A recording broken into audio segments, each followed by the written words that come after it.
오늘 이제 늦게까지라도 들어와 주신 사모님께 감사드리면서 사모님 기도 좀 부탁드리겠습니다. 감사합니다. 네. 살아계신 아버지 하나님 은혜를 감사합니다. 오늘 또 우리에게 하나님께서 귀한 사명 주시고 하나님의 사람으로 살 수 있도록 믿음 주심을 감사합니다.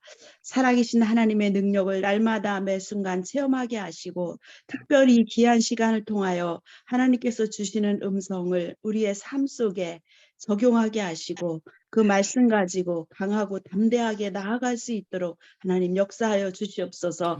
오늘 우리 김 목사님에게도 하나님의 놀라운 능력이 임하게 하시고 저희들에게도 하나님의 말씀으로 충만케 하셔서 오늘 이 자리가 성령님이 운행하시고 주장하시는 놀라운 자리로 하나님 역사하여 주시길 간절히 원하오며 예수님의 이름으로 기도합니다.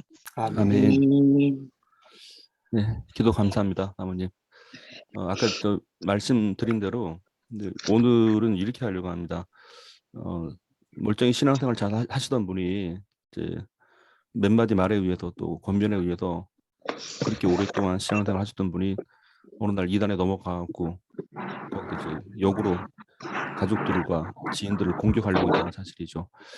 근데 이렇게 사실 이제 신천지만 보더라도 현재는 저희가 한 20만 명 추산을 하고 있습니다. 한때 코로나 전만 하더라도 이제 맥시멈 34만까지 얘들이 올라갔었어요. 그럼 우리가 중요한 거 하나 말씀드릴게요. 신천지에서 포섭을 할 것 아닙니까? 사람들에 대해서. 잘 들리시죠? 네. 네. 네. 근데 이 포섭하는 과정에서 얘들이 이제 포섭률이라 표현하죠. 포섭에서 정착하기까지 정착률, 정확히 표현하게 되면 정착률이 그래도 한 47% 가까이 됩니다. 47에서 50%까지. 근데 나머지는 떨어져 나가겠죠. 그럼 이게 어디 때까지인가 하니 이제 코로나 전만 하더라도 총 4단계를 거치게 돼요. 복음방 과정, 그다음 초급, 중급, 고급 이렇게 하게 되는 겁니다. 그래서 이걸 다 하게 되면 대략 전체 코스는 1년 정도가 되는데 복음방을 다 떼야지만 초급 과정을 가르쳐줘요. 근데 복음방에서는 전혀 이게 신천지라고 표시가 안 나는 겁니다. 그냥 성경 얘기, 성경의 가치, 뭐 제일 좋은 거냐 아니냐 이렇게 나오기 때문에 이런 방법에 대해서는 누구나 다 호감을 하죠, 사실은. 또 우리가 한 번쯤 기독교라고 다 들어봤었던 분들이 되게 많기 때문에.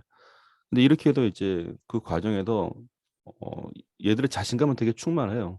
근데 이 과정을 통해서 그러면 한 47% 또는 50%까지 이제 정착률이 있다 치면은 나머지는 떨어져 나가겠죠.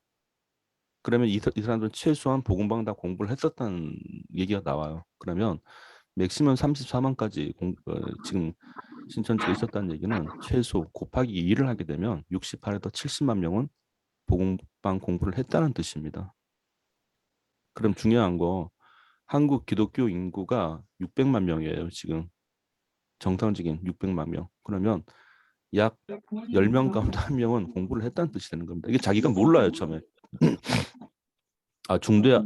이게 이단 공부를 해서 그만둔 분들도 계시고 아니면 좀 이게 아니야 해서 그냥 중간 자동 떨어져 나오신 분들이 계시는데 그럼 상당히 심각한 숫자가 나와버리는 겁니다. 교인들 가운데 10명당 1명의 확률로 높아졌다는 얘기는 뭐 자신들도 좀 모르죠, 이 사실에 대해서. 그래서 제가 지난번에 그 엄연진 목사님한테 2단 점검 체크리스트라고 있어요. 그걸 이제 한번 목사님 보셨나요? 아니요, 아직 못 봤습니다. 예, 그게 본부 교육국에도 있고 저한테도 있긴 있어요. 제가 그 건의해서 올렸으니까요, 그거는. 그래서 그거는 이제 2단 상담소 연구원들 내서 만들어낸 겁니다. 그래서 한 번쯤은 한 6개월에 한 번 정도는 이제 그 설문지 체크리스트를 한번 점검해 보는 게 좋아요. 그럼 내가 2단 공부를 했는지 안 했는지 그래서 스스로 정리할 수 있도록. 그게 좋죠. 예를 들어서 뭐 씨, 밭, 나무, 새 이런 패턴들이 있다라는 거.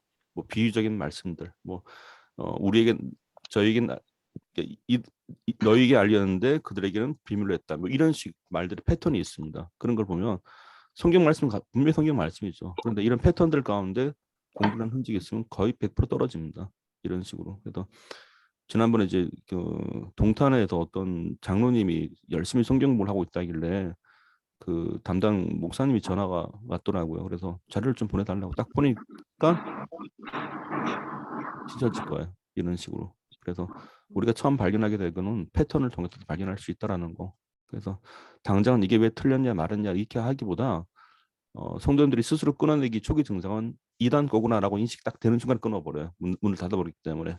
그래서 한번 좀 체크리스트 하신 게 좋다는 거 말씀드리고요. 그리고 그렇다면 10명 가운데 1명은 이단 공부를 했다라는 흔적인데 저는 솔직히 그 생각은 들어요. 이분들한테는 초기 이단 공부에 대한 반증 교리는 좀 해주는 게 맞지 않을까 생각은 들어요. 교회 내에서. 그래서 성경 공부를 하실 때 한 번쯤은 이런 것은 틀렸다. 이런 것 대신 이렇게 하면 안 된다라고 하는 건데 조금 장황하잖아요. 어떻게 보자면은. 그래서 오늘은 이제 아까 말씀드린 대로 왜 이단에 넘어가지? 좀 조명이 이상. 제가 추워갖고 몰라 켰지만 자 그러면 하나 좀 뭐 좀 보여드릴게요. 이단에서 하나 예를 들어서 신천지에서 왜 이렇게 사람이 안 넘어오지 했을 때 두 가지가 나와요. 원리를 분석해 보니까 예를 들어서 한 100명을 교육시켰으면 2명, 3명 안 넘어옵니다. 희한하게도. 이 사람들 하는 공통적인 얘기가 있죠. 말은 맞는데 들어보니까 있어요. 끝에 가서 하는 말이 있습니다. 뭔가 아닌 것 같다고 그래요. 참 표현을 못 하겠는데 권사님 어떤 느낌인지 아시죠? 말은 맞는데 반박은 잘 못해요 사실은. 근데 뭔가 아닌 것 같아요. 그래서 아주 참 속 시원하게 이건 아니야라고 말하는 것은 이단 사역자들 하는 얘기고 이단 사역자들이 하는 역할이고. 근데 우리 성도님들 가운데는 뭔가 아닌 것 같다는데 그걸 분석을 해보니까 두 가지 요인이 나오게 된 겁니다. 첫째는 뭔가 아니 성령의 체험을 한 사람들이에요. 부딪히는 겁니다. 안에서 뭔가. 머리는 이해가 되는데 못 받아주는 거예요. 이게 참 놀라운 현상입니다. 우리가 그래 교회에서 말씀을 은혜 받고 기도하고 막 이렇게 되면 이제 성령의 체험을 한단 말이죠. 예를 들어서 우리가 하나님 살아계심을 알고. 근데 원래 이게 정확히 표현하게 되면 성령의 체험이라 말할 때는 로마서 8장 얘기하고 연결이 돼요. 이게. 그래서 성경을 잠깐만요. 제가 성경을 갖고 올게요. 죄송합니다. 잠시만요. 성경책 준비해 주세요. 잠깐만.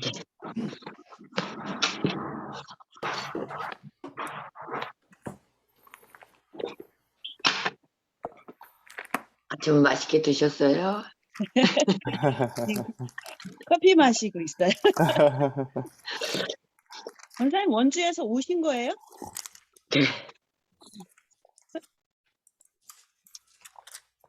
자, 보겠습니다. 로마서 8장 말씀을 보시고요. 거기에 16절 말씀입니다. 로마서 8장 16절.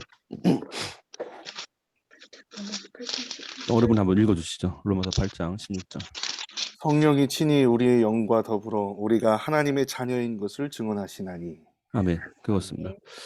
이거예요. 여기 성령 체험이 다른 게 아니고요. 성령으로 인하여 사실 정확히 변할게요. 예수 그리스도를 믿음으로 인하여 너는 하나님의 자녀가 됐다는 걸 알려주는 거예요. 이게 성령이 중요한 사역인데 왜 우리 그러잖아요. 누군지 그 하나님의 영이 아니고서는 예수를 나의 주로 고백할 수 없다라고 되어 있지 않습니까? 성령의 사역은 예수님이 나의 주요. 너는 그로 인하여 하나님의 자녀가 됐다는 것을 우리의 영과 더불어 증거하게 되는 겁니다. 그래서 이 일로 인해서 이제 다른 마귀의 영, 거짓의 영 이런 이단들도 어차피 그 뒷배경에 다 거짓의 영이 있단 말이죠. 부딪히는 거예요. 그래서 내가 정확히 말로는 표현 못해도 이 성경에 나타나는 현상이 내게 나타나기 시작하는 겁니다. 첫째는 성령의 체험에 대한 얘기고 우리 왜 그렇잖아요. 성령 체험도 옛날에 많이 오해를 했었어요. 사실은 저도 약간 조심스러운 얘기긴 한데 성경에 빗대어 말씀드릴게요. 이빨이 변했다든가 쓰러졌다든가 있잖아요. 그런 거 많이 보셨죠. 알파 할 때. 근데 되게 조심스러운데 아닌 건 아닌 건데 하여튼 지금은 고기만 제가 다룰게요. 그래서 하여튼 좀 아는 게 있었어요. 이렇게 넘어지잖아요. 자꾸 넘어뜨리고. 근데 성령의 근본적인 역사는 그런 것이 아닙니다. 제가 또 정확히 말씀드릴게요. 사도행전 1장 8절에 보면 예수님께서 하셨던 말씀이 있죠. 우리 다 알고 있습니다. 오직 성령이 너에게 임하시면 그죠? 너희가 권능을 받는다고 되는데 이 권능이 다른 권능이 아니에요. 이 권능이 가리키는 게 있습니다. 권능은 하나님의 능력이에요. 그 하나님의 능력이 뭔가 하니 예수님을 증거하는 능력이에요. 그죠? 1장 8절 오직 성령이 너에게 임하시면 너희가 권능을 받고 나서 예루살렘과 온 유대와 사마리아와 땅끝까지 이르러 결론 내 증인이 될 것이라. 그겁니다. 그러니까 예수님의 증인 되는 일이 벌어진 거예요, 드디어. 근데 그게 아이나 어른이나 누구도 가리지 않는다는 겁니다. 그래도 지역도 가리지 아니하고 어느 곳이든지. 그게 하나님의 권능이었단 말입니다. 그래서 성령이 임했을 때 나타난 권능의 포커스는 딱 나와 있습니다. 예수님의 증인되는 거예요. 그래 다시 표현하게 되면 나 자신으로 인하여 또 누구 다른 사람을 인하여 내가 정말 잘 믿고 있습니다. 성령이 나와 함께합니다고 할 때는 하나님과의 관계에서는 내가 하나님의 자녀가 됐구나. 예수를 나의 주로 고백하게 됐구나. 이렇게 되게 되는 거고 그리고 이제 우리 선교, 전도에 관련된 데서는 이스라엘을 통해서 예수님이 증거되기 시작하는 거예요. 당사자가 알아요. 이건 내 능력이 아니에요.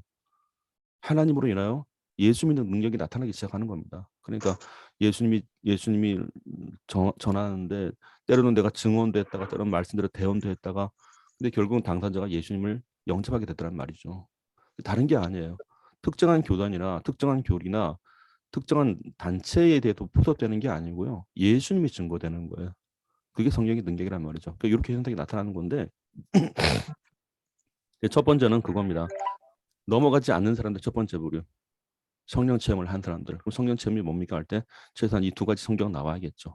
오늘 로마서 8장 16절 말씀과 사도행전 1장 8절은 나와야 되는 겁니다. 성령의 포커스예요. 포커스. 그런데 내가 구체적으로 말은 못하겠지만 거부 증상이 나타나는 거. 성령 체험에 대한 얘기입니다. 둘째는 뭔가 하니 구원론이 정립된 사람들이에요. 구원론. 구원이란 이런 것이다라고 해서 성경에 쓰임 받으러 이미 머리에 정리된 사람들입니다. 그 다른 비복음 말씀드릴게요. 복음이 아닌 거에 대해서는 비복음, 반복음이라고 표현하게 돼요. 복음이 아니에요. 유사한 복음도 있는데 그것도 복음이 아니에요. 복음일 뿐이에요. 다른 복음은 없습니다. 비복음, 반복음 또는 다른 복음 아니란 말이 성경에 나와 있단 말이에요. 그러면 복음이 뭡니까라고 할 때 구원결에 대해서는 사실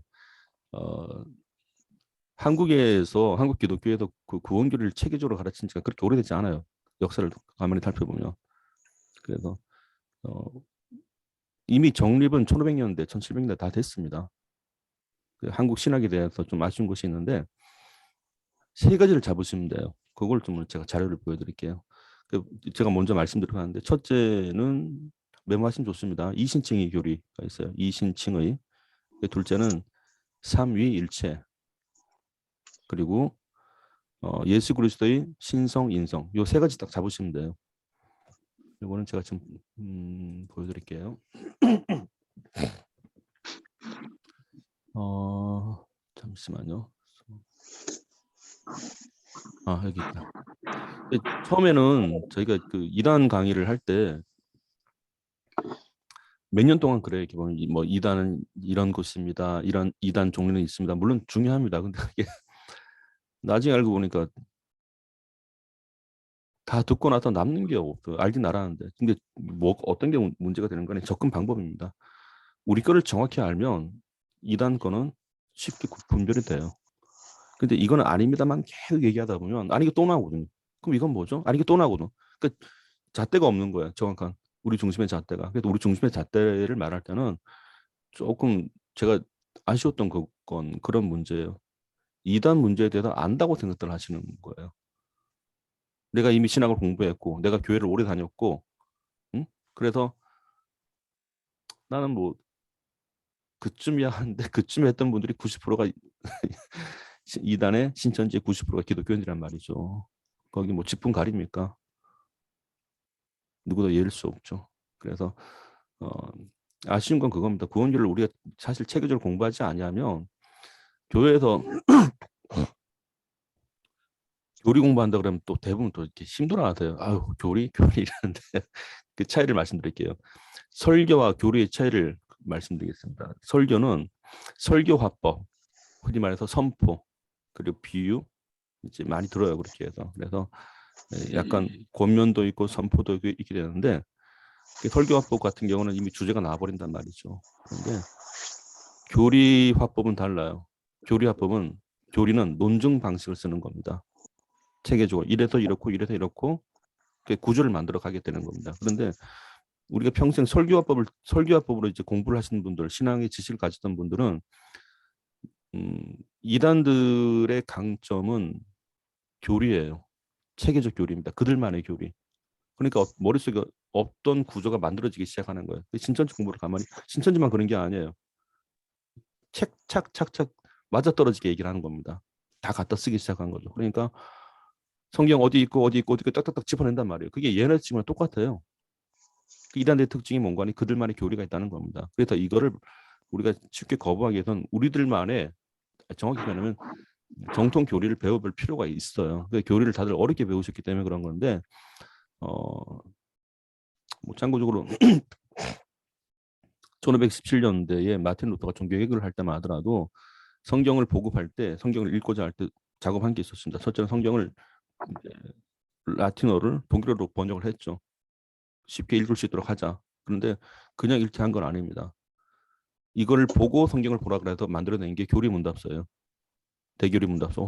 사실 오늘날 우리가 세례받기 전에 교리문답서 보잖아요. 원래 교리문답서의 뿌리가 거기 있었다고요. 근데 그 대교리문답서가 뭔 게 아니 다른 거 가르친 게 아닙니다. 십계명, 사도신경, 주기도문 요 세 가지를 가르쳤어요. 이 세 가지를 갖고 왜 이 세 가지를 가르치는가? 성경 보는 관점을 잡으려고 한 겁니다. 그래서 성경 보는 관점을 위해서 나타난 최초의 교리문답서가 거기 있었다고. 대교리문답서. 어른들한테는 대교리문답서, 아이들한테는 소교리문답서를 가르치게 된 겁니다. 그래서 성경을 무턱대로 읽는 게 아니라 성경 보는 관점을 잡아주는구나 하는 거죠. 이단들이 그 작업을 하는 겁니다.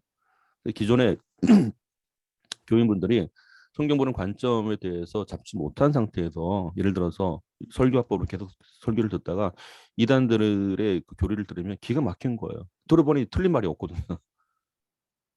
그러니까 왜 지난번에 그랬지 않습니까? 이제 사역자들 모아놓고 일부러 간혹가다 이단 사역자들이 초기 때 그런 좀 해프닝이 많이 있었습니다.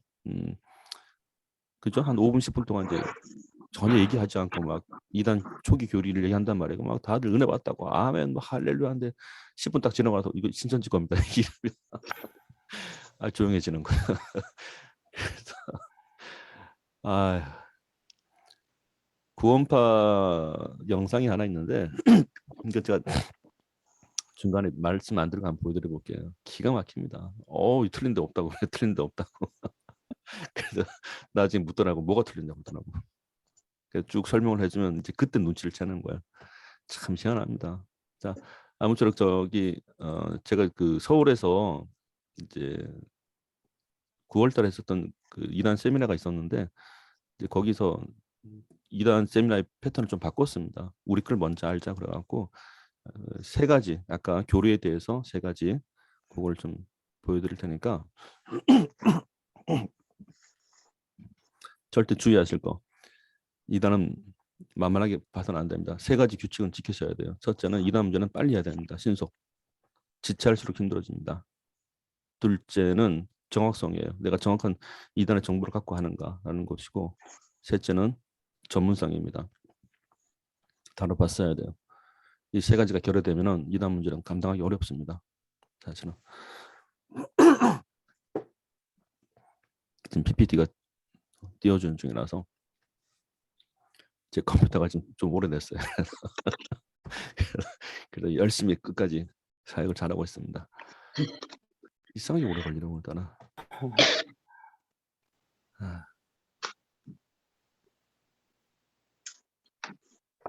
자, 그러면 이거 띄워지는 동안에 말씀드릴게요. 하나님이 몇 분이십니까? 라는 문제예요. 그 대체적으로 기존 교회에서도 한 80년대, 90년대만 하더라도 90년대 초반만 하더라도 하나님은 한 분 이렇게 가르쳤습니다. 물론 하나님 한 분 맞아요. 근데 왜 한 분인가 를 생각해 봐야 되죠. 삼위일체를 정확하게 말한 분이 많이 드물더라고요. 그러니까 삼위일체라고 말하게 되면 하나님이 세 분입니다라는 뜻이에요. 그런데 하나님이 한 분이라고 말하게 되니까 이걸 이제 논리상 풀려고 하는 겁니다. 일반 언어학적 논리예요. 성경 논리가 아니고 일반 언어학적 논리로 이거를 풀려고 하다 보니까 나타나는 게 양태론이란 말이 나타나게 됩니다. 원래 양태란 말이 뭔가 하면 모양이 나타나는 게 시대마다 달랐다. 하나이지만 이렇게 되는 겁니다. 그래서 양태론은 전형적인 이단인데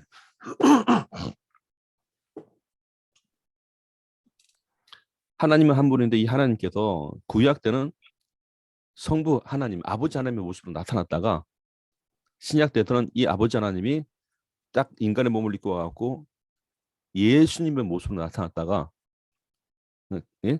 모양이 다르게 나타난 거예요. 이게 예수님이 부활 승천하고 올라가신 다음에 성령으로 다시 오셨다 하게 되는 겁니다. 그게 양태론이에요.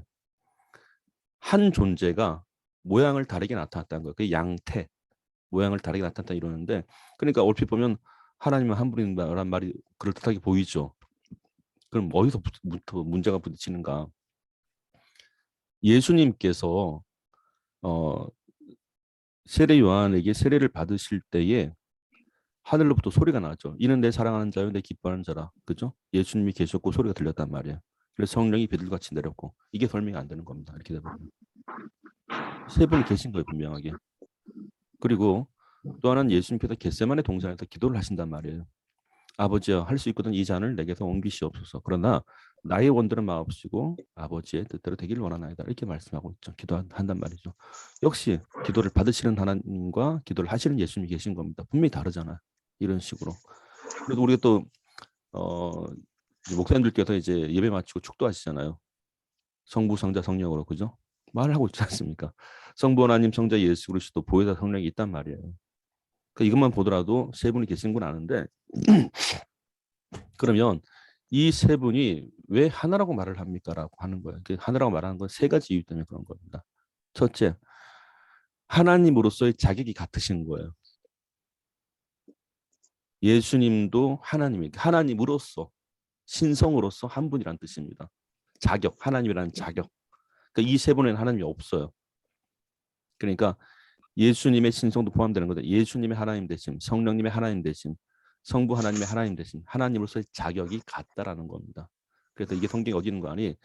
그는 근본 하나님의 본체이시나 동등됨으로 여기지 아니하시고, 그죠? 이 땅에 오셨다는 말씀이 있었죠. 바로 그 장면인 겁니다. 자, 성경 찾아보도록 하겠습니다.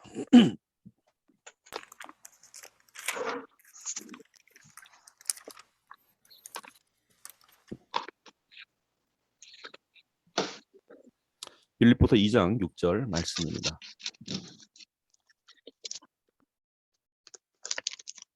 우리 기본만 딱 잡혀놔도 나중에 할 말은 있어요. 사실은 빌립보서 2장 6절 말씀 찾으셨으면 한번 읽어주시죠. 그는 근본 하나님의 본체시나 하나님과 동등됨을 취할 것으로 여기지 아니하시고. 아멘. 그렇죠. 아멘. 그래서 오늘 이 말씀을 보시면 7절까지 사모님 읽어주시죠. 7절, 8절. 오히려 자기를 비워 종의 형체를 가지사 사람들과 같이 되셨고 사람의 모양으로 나타나사 자기를 낮추시고 죽기까지 복종하셨으니 곧 십자가에 죽으심이라. 아멘. 아멘. 그렇습니다. 그러니까 그래서 예수님이 근본 하나님과 같은 분이셨다는 걸 성경은 말하고 있다는 사실이죠. 그리고 또 하나 이제 성령에 대해서 또 하나 말씀드릴게요. 성령님이 하나님 되심인데 고린도전서 2장 10절 말씀입니다.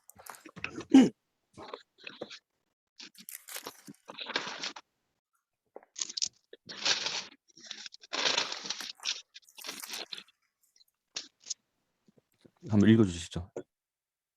오직 하나님이 성령으로 이것을 우리에게 보이셨으니 성령은 모든 것 곧 하나님의 깊은 것까지도 통달하시느니라. 아멘. 그렇습니다. 아멘. 하나님의 깊은 것까지라도 통달, 모르는 게 없다는 얘기죠. 다 같이 알고 있다는 뜻입니다. 이처럼 삼위일체할 때는 첫째는 이제 이 세 분의 하나님이 자격으로 같다는 얘기예요. 하나님으로서 같다. 하나님의 자격인데 둘째는 뜻이 같다는 얘기입니다.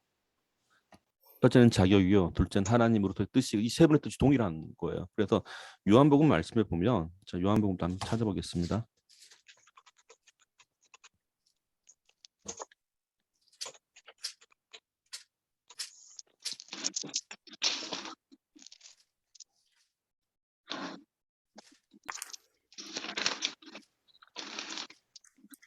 요한복음 14장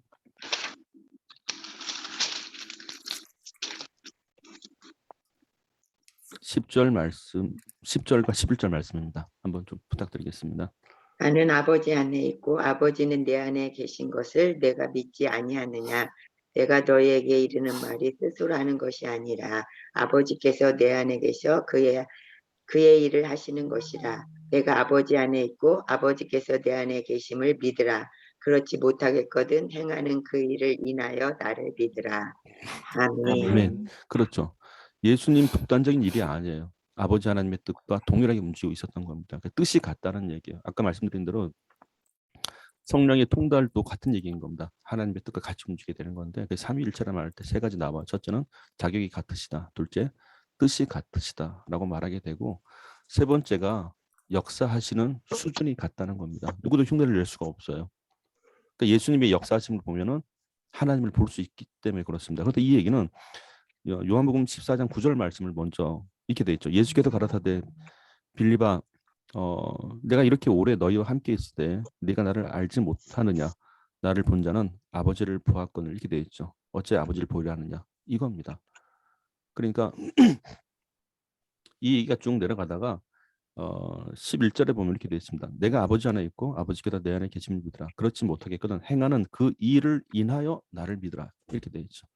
그러니까 하나님으로서의 자격 그리고 수준, 뜻 그리고 세 번째 역사하신 수준이 같다는 겁니다. 그래서 삼위일체라고 얘기할 땐 이게 다 이제 어떤 물리적 표현이 아니에요. 이거는 성경 안에서 하나님으로서 나타나는 일들을 보면서 우리가 알 수 있게 된 것입니다. 그것이 삼위일체의 뜻이에요.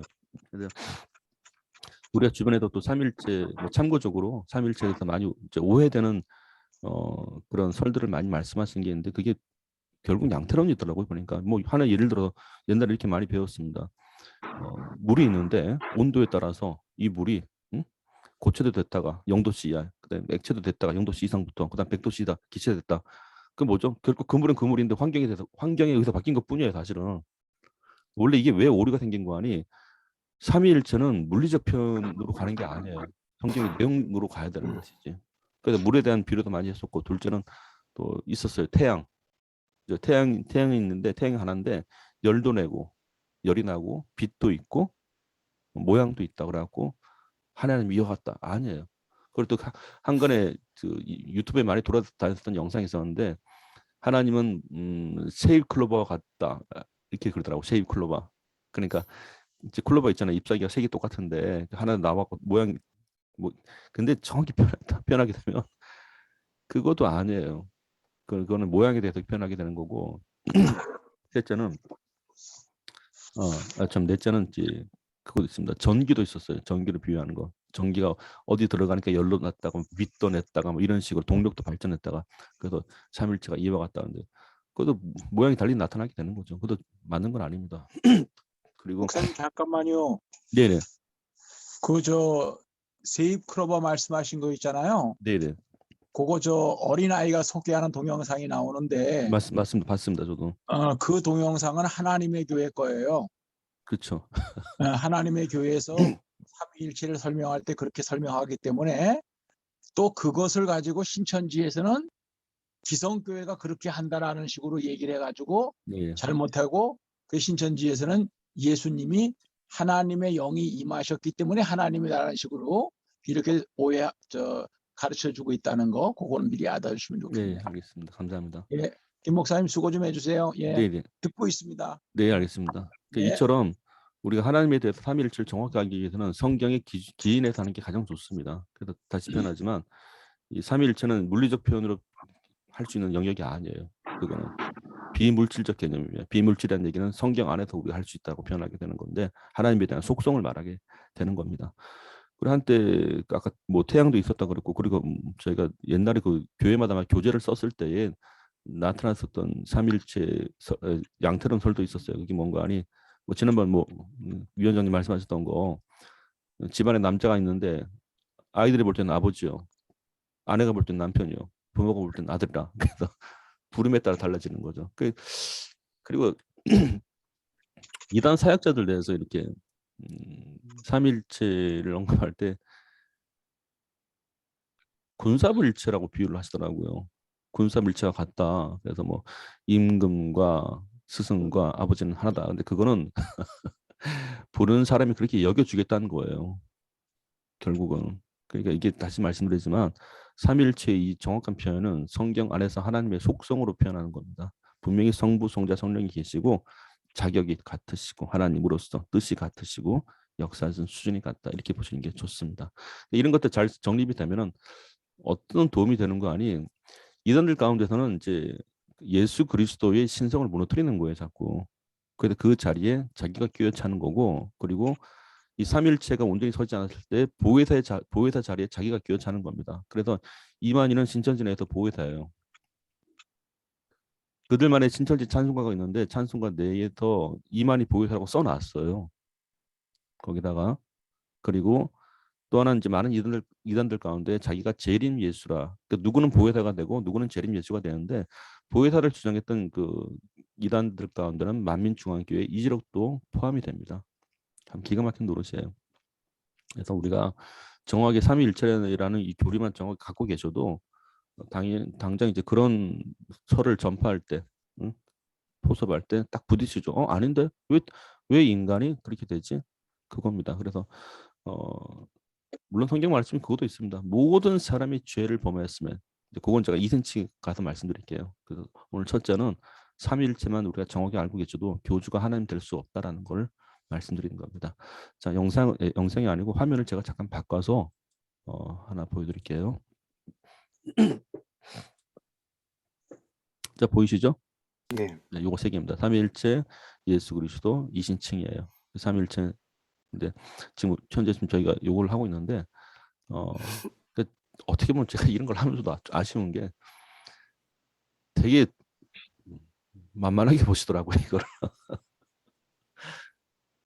물론 이제 신앙생활 오래 하시고 성경 글을 책을 좀 하셨으면 다 정리가 되는데 정확하게 정리는 안 돼 있어요, 사실은. 방금 제가 말씀드렸듯이 성경이 여기 딱딱딱 짚어주면 좋은데 보여드릴게요. 자, 삼위일체.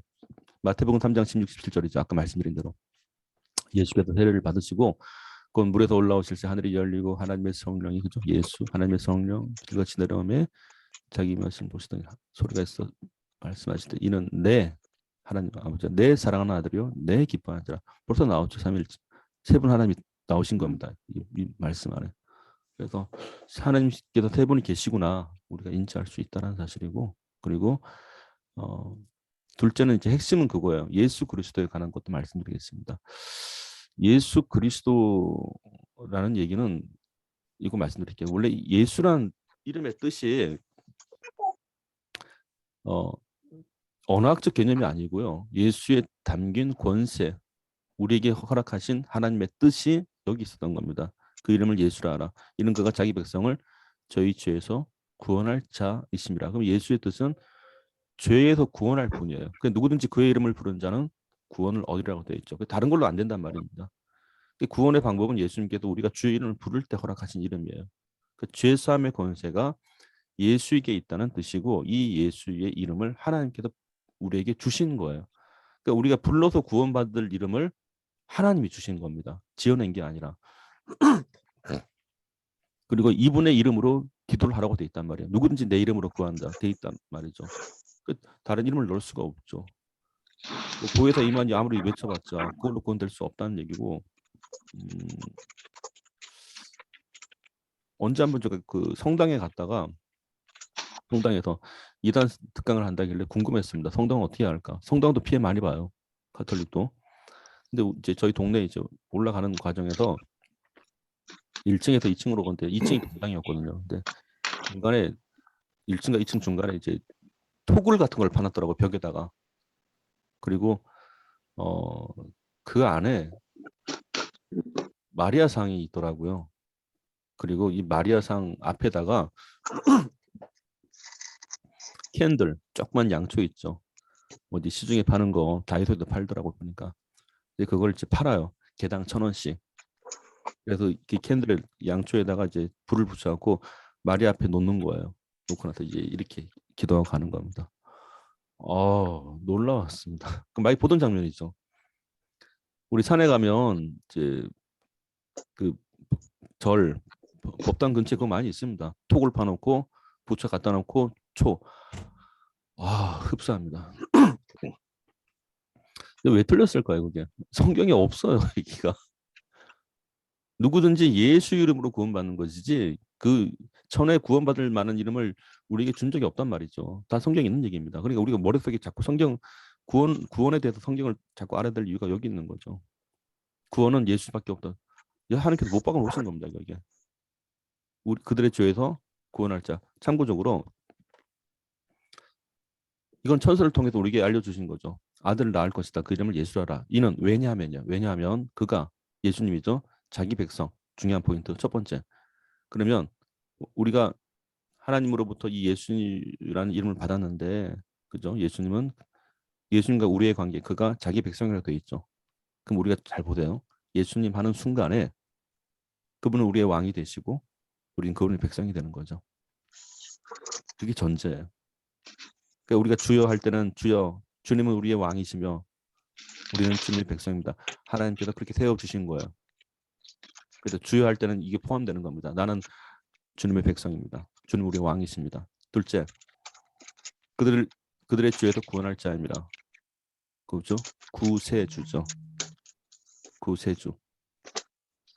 그러니까 구세주를 다른 말로 메시아라 하는 겁니다.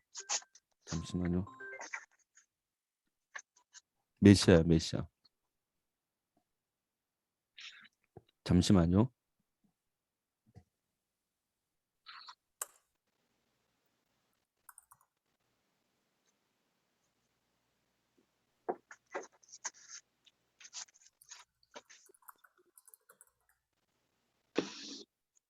죄송합니다. 자, 그래서 그들의 죄에서 구원할 자라고 되어 있잖아요. 그러니까 메시아, 원래 메시아 구세주란 말은 같은 말이에요. 이런 식으로. 자, 그런데 예수 이름은 우리가 정리가 되잖아요. 이렇게 하면 하나님께서 우리에게 예수님을 대제사장으로 그리고 우리의 왕으로 보내주셨다는 거예요. 역시 우리를 구원하실 분이, 하나님과 우리의 관계를 회복하실 분이 예수님밖에 없구나를 알게 되는 겁니다. 그리고 이 그리스도라는 말은요, 이름이 아니에요. 그리스도는 직함이에요, 사실 엄밀히 말하자면. 그래서 원래 그리스도의 뜻은 풀이하자면 하나님이 기름 붓다라는 겁니다. 하나님이 기름 부으시다, 하나님이 친히 기름 부으시다는 얘기인데, 보통 이제 우리가 이 세상에서 이제 성경 안에서 보면 기름 붓다 할 때는 두 가지가 있습니다. 왕에게 또는 제사장에게 그때 세울 때 기름 붓는 일이 있는데, 하나님의 이름으로 이렇게 한단 말이에요. 근데 하나님이 친히 우리에게 왕으로서 대제사장으로 보내신 분은 예수님밖에 없다는 겁니다. 그래서 이 그리스도라는 직함이 붙은 거는 예수님밖에 없어요. 그래서 달리 표현하게 되면 예수 그리스도 할 때 예수님, 이 얘기가 어디서 등장하는 거 아니에요.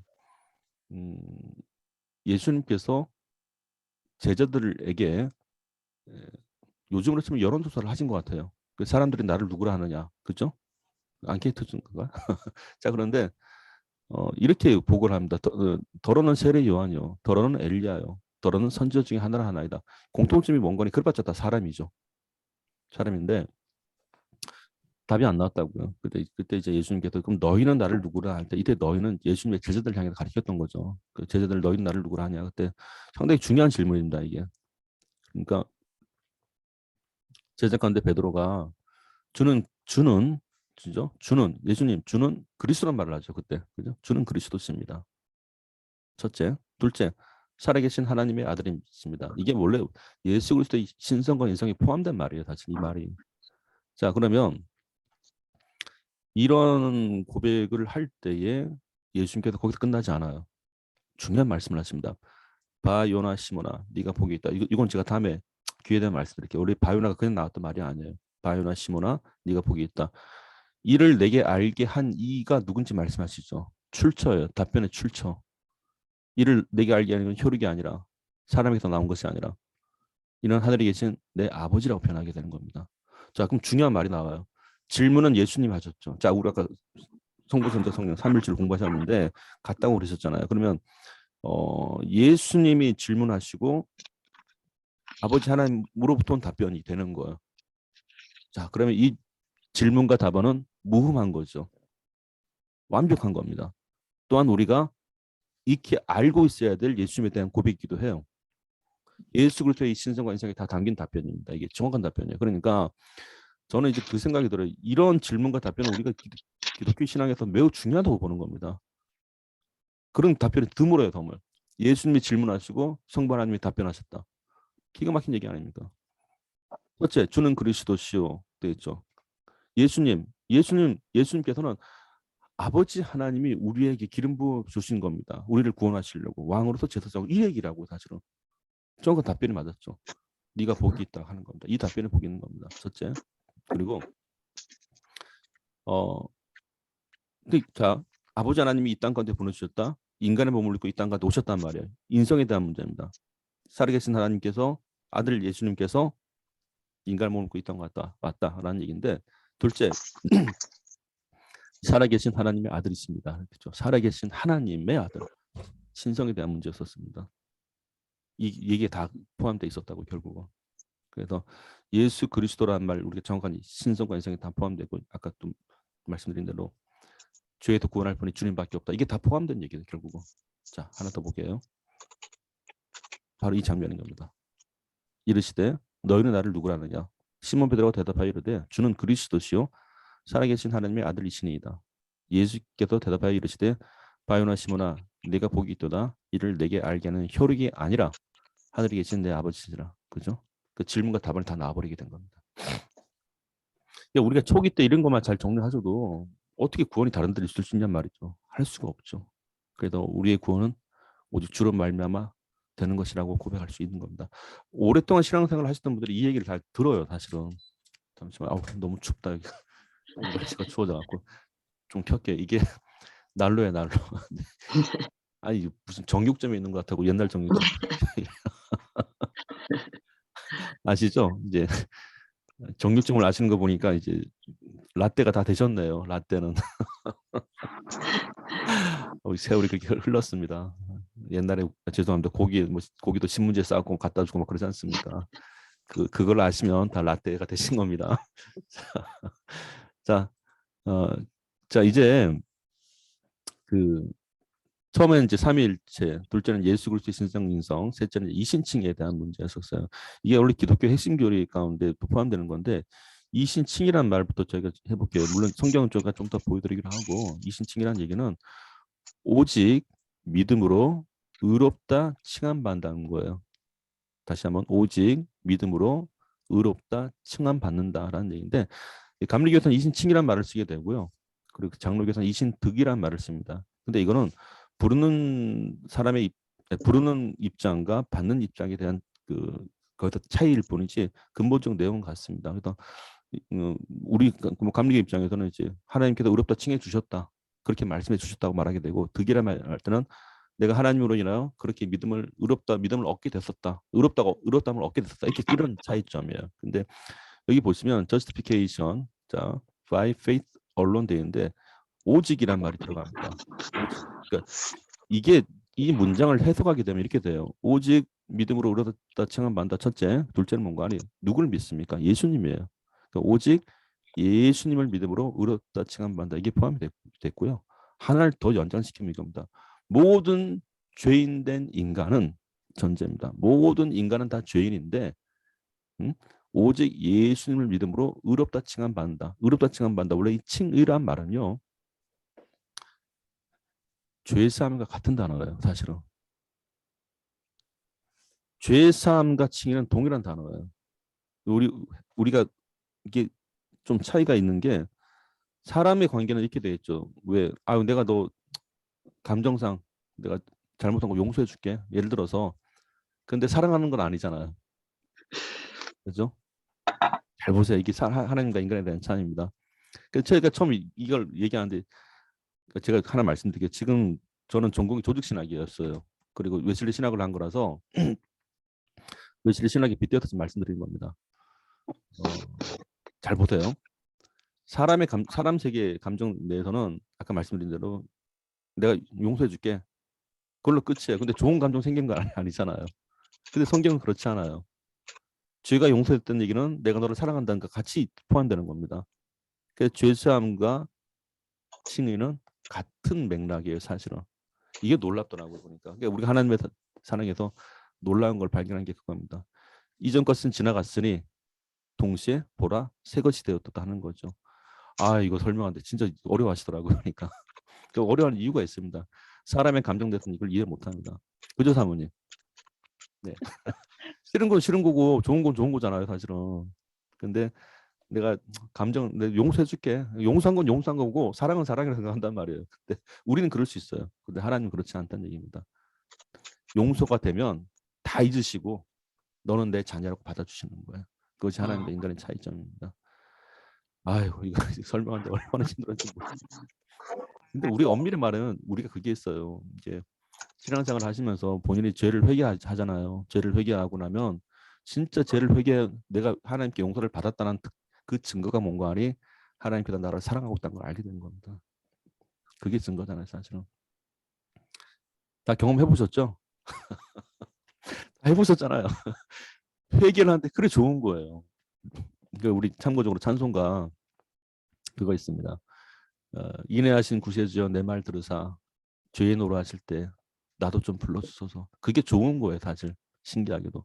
그러니까 바깥에서 우리가 일반적으로 뭐 죄, 회개 이렇게 말하게 되면 막 부끄럽고 드러내기 싫고 이런 건데 신앙 안에서 회개는 참 좋은 겁니다. 그러니까 우리가 신앙 안에서 우리가 죄인 된 길 드러났을 때 사실 우리가 가장 작아 보이지만 가장 행복합니다. 그때가. 내가 죄를 인정 안 할 때는 인정 말도 그렇죠. 회개가 안 될 때는 용서의 사랑도 없어요, 사실은. 그래도 회개와 용서의 사랑은 같이 가는 게 되는 겁니다. 자, 그 하나 또 단어 규정을 하기 때문에 말씀드리는 건데 원래 이 감리교 구원교리에서는 이제 한 5가지 정도가 등장해요. 첫째는 선행의 은혜. 이 선행의 은혜는 뭔가 하니 하나님께서 모든 사람에게 양심을 주신다라는 거, 양심의 현상을 미리 행해 주신다는 거. 그리고 둘째는 회개의 은혜가 있습니다. 회개시키시는 은혜인데 정확히 발견됩니다. 근데 우리가 뇌실 신학에서 회개라고 말을 할 때는요, 이거 오해하시면 안 됩니다. 회개라는 얘기는 내가 회개를 했단 말이 아니에요. 회개를 시켜주신다 말하는 겁니다. 회개시키시는 은혜인데 원래 이 회개시키는 은혜가 뭔가 하니 회개의 상태와 해결한 건 달라요.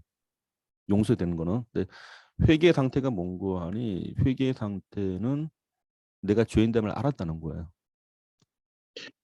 그래서 이때는 근데 내가 죄인됨을 알았는데 이 죄인됨을 알았을 때 이걸 해결할 방법이 첫째는 나에게 없다는 걸 알게 되는 겁니다. 근데 회개는 반드시 해야 돼요.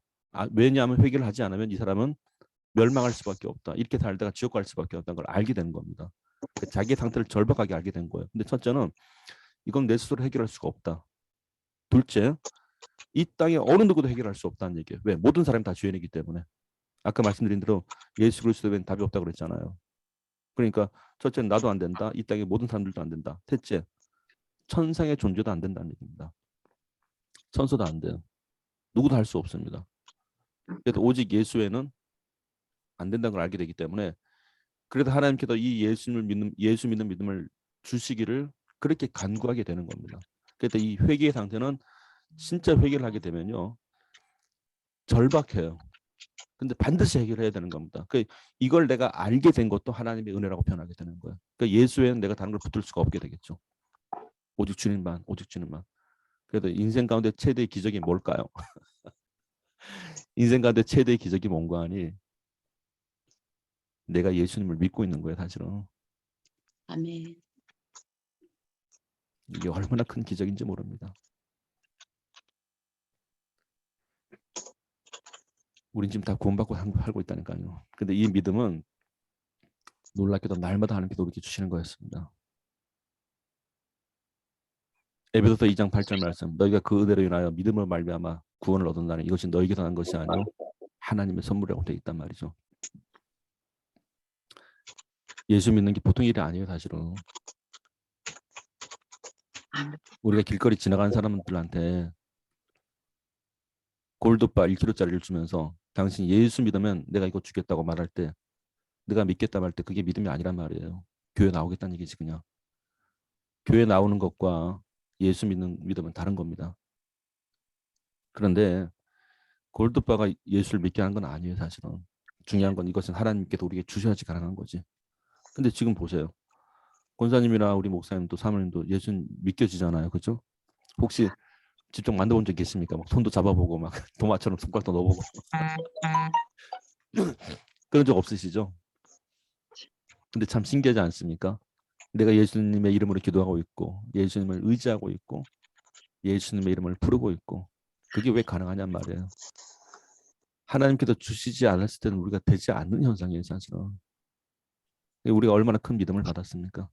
매일매일 그러고 있잖아요, 그죠? 매일매일 주님의 계심을 나는 부정할 수가 없고 믿고 고백하며 그분만을 의지하고 있고 참 좋잖아요. 그러니까 인생 가운데 최대의 기적은 눈에 안 많이 보이는 예수님을 내가 믿고 있는 이 믿음을 갖고 있다는 사실이에요. 하나님의 선물입니다. 그래서 로마서 1장 17절 오직 의인은 믿음으로 말미암아 살리람과 같으리라. 그러니까 원래 중요한 포인트 이 의인이 누군가 아니요 이거예요. 이신칭이 된 사람들이에요. 쉽게 말하면 예수 믿는 사람들이에요. 그게 세상적 의인이 아니라고 얘기해요, 성경에서. 중요한 것은 성경의 단어는 국어학적 세상적 언어가 아닙니다. 하나님께서 우리에게 구원을 나타내시려고 하는 구원의 단어들이에요, 다들. 그러니까 이 현상을 바라보기 시작하면 오직 의인, 달리 표현하기는 오직 예수님을 믿는 사람들. 왜 우리 성경에서 의인 하니까 뭔가 좀 나와 좀 다른 것 같잖아요. 예를 들어 그런 경우가 있단 말이에요. 의인은 이래 보니까 그게 아니고 의인은 지금 예수 믿고 있는 우리들을 가리키는 거예요, 사실은. 그래서 로마서 1장 17절도 오직 예수 믿고 있는 사람들은 이란 뜻이에요. 예수 믿고 구원받은 사람들은 무엇으로 산다? 믿음으로 말미암아 산다. 이렇게 돼 있단 말이죠. 근데 이 믿음은 들음에서 나고 로마서 말씀 들음에서 나고 들음은 그리스도의 말씀이죠. 그겁니다. 그러니까 우리가 말씀을 통해서 예수님의 말씀을 통해서 믿음이 주어지는 거예요. 하나님께서 주신단 말이죠. 이거였었습니다. 자, 기적과 같이 사는 우리들의 모습 너무 좋지 않습니까? 너무 좋은 건데. 아멘. 그래서 빌립보서 2장 8절 말씀 믿음은 하나님의 선물이었다는 거. 믿음과 신념은 다른 거예요. 우리가 많이 한때 오해한 게 있단 말입니다. 내가 믿겠다고. 아니에요. 믿음은 하나님이 주시는 겁니다. 저한테 믿음과 신념에 대해서 이제 혼선을 하시는 거예요. 그렇지 않습니다. 그리고 이신칭의 핵심적인 그 성경 말씀은 로마서 3장 23절과 24절이에요.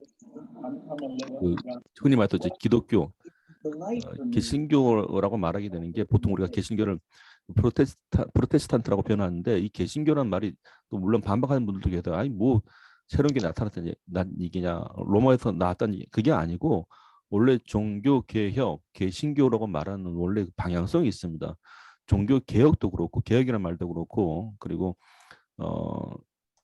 아까 지금 말씀 종교 개혁 그리고 개신교라는 게 뭔가 고쳤다. 근데 이 고친다는 게 우리가 뭔가 없던 걸 만드는 게 아니고요. 원래 초기 기독교 공동체로 돌아간다는 뜻이에요. 그래도 종교 개혁은 없던 걸 만들어내는 게 아니라 본질로 돌아간다는 뜻입니다. 그러니까 로마서 3장 23절과 24절 좀 한번 읽어주시면 감사하겠습니다.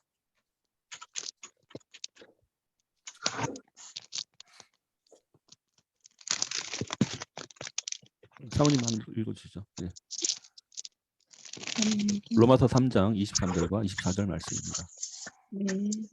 모든 사람이 죄를 범하였음에 하나님의 영광에 이르지 못하더니 그리스도 예수 안에 있는 속량으로 말미암아 하나님의 은혜로 값없이 의롭다 하심을 얻은 자 되었느니라. 아멘. 예. 아멘. 너무 좋지 않습니까? 원래 이신칭의 핵심적인 말씀이 이거예요. 여기서 출발했다고요. 그래서 중요한 거 모든 사람이 죄를 범했죠. 모든 사람이 죄를 범했기 때문에 사람이 사람 죄 문제를 다룰 수가 없다는 뜻이에요. 이거는 대신할 수 없다는 얘기입니다. 사람이 사람 죄를 대신할 수 없다는 거예요. 그래서 예수님 외에는 없다는 걸 말하게 되는 겁니다. 그러니까 뭐 교주를 통해서 구원 안 되죠, 당연히. 그러니까 누구도 예일 수 없어요. 사람이 사람을 구원할 수는 없다. 첫째. 자, 그리고 모든 사람이 죄를 범했는데 그래서 하나님의 영광에 이르지 못한다고 되어 있는데 하나 제가 성경 공부하면서 알게 된 건데 우리가 단어 해석에 대해서 표현은 하고 싶은데 잘 표현이 안 되는 게 있습니다. 그 중에 하나가 영광이에요. 그죠? 영광이 뭐예요? 그러니까 첫째 영광, 둘째 은혜, 막 이게 중구난방이 돼버려 갖고 간혹가다 그래, 아 은혜 받았습니다 그래요. 은혜 받았습니다. 근데 뭐 좋은 얘기해도 은혜 받았다. 뭐 재밌는 얘기도 은혜 받았다. 그래서 아 이건 아닌데. 근데 정확히 표현할게요. 은혜는요 사람의 감정의 변화를 말하는 게 아닙니다. 영혼의 변화를 말하는 거예요. 그 둘째는 하나님의 영광이라 표현인데 영광의 단어를 조금 더 설명을 드릴게요. 요한복음 15장에 보시면 내 아버지는 농부요, 나는 포도나무요, 너희는 가지리. 이 관계 설명되어 있죠. 신천지도 이거 많이 문법을 쓰더라고요 보니까. 근데 중요한 거는 여기서 저가 내 안에 내가 저희 안에 너희가 내게 붙어만 있어라. 그러면 열매를 많이 맺는다고 돼 있단 말이에요. 나를 떠나서 너희가 아무것도 할 수 없다. 근데 가지가 밖에 버려지면 말라지나니 돼 있단 말이에요. 말라지나니 사람들이 이것을 모아다가 불에 던져 사른다 이렇게 표현이 되어 있죠. 그렇다면 이게 뭘 얘기하는 거 아니? 만약에 너희가 내 안에 있어서 과실을 많이 맺으면 내 아버지께서 영광을 받으실 거라고 돼 있단 말이에요. 자, 이게 여기서 이제 설명을 드릴게요. 여기 영광이라는 단어가 뭔고 아니? 하나님의 뜻이 이루어진 거예요. 그게 하나님의 원래 영광이란 말이 영원한 빛이잖아요. 이게 한자를 풀이하자면 영원한 빛인데 이게 창세기 때도 이 현상이 나타납니다. 태초에 하나님께서 천지를 창조하셨는데 하나님께서 가라사대 빛이 있으라 하심에 빛이 있었고 하나님의 말씀하신 그대로 됐죠. 말씀하신 그대로 된 것을 갖고 하나님의 뜻이 이루어졌다. 하나님께서 영광을 받으시는 거예요. 그러니까 하나님의 뜻이 이루어진 그곳이 영원한 빛이 임했다고 표현하게 되는 겁니다. 이거는 뭐 빛의 밝기, 조도, 룩스 그런 개념이 아니란 말이에요. 물리적 개념이 아니에요. 영광은 하나님의 뜻이 이루어질 때 하나님께서 기뻐하신다는 현상인 겁니다. 그래서 여기 성경에 보면 모든 사람의 죄를 범하니까 이 죄인된 상태로 살아갈 때는 하나님의 뜻이 이루어진 게 아니란 말이에요. 그러니까 우리가 죄인으로 살아가는 게 하나님의 뜻이 아니에요. 우리가 예수 믿고 구원받는 것이 하나님의 뜻이 이루어지는 것이지. 그것이 우리가 흔히 알고 있는 요한복음 3장 16절 말씀이었던 겁니다.